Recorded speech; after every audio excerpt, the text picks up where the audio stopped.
Bonjour, je m'appelle Sophie. Ça s'écrit S-U-F-I.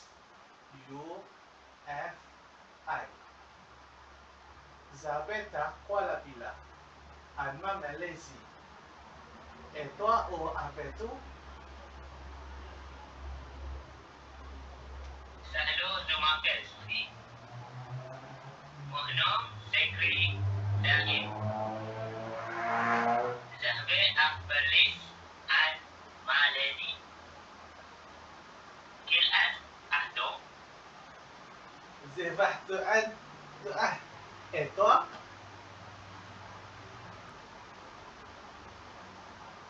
J'ai 24 ans. Quelle est ta nationalité? Je suis Malaisie. Et toi? Je suis aussi Malaisie. Que fais-tu dans la vie? Je suis étudiant à l'Université de Malaisie Kelantan. Estarazi est année d'études à l'école.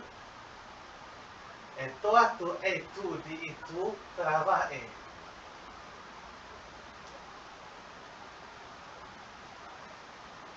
Je suis étudiant à l'Université Utara Malaysia.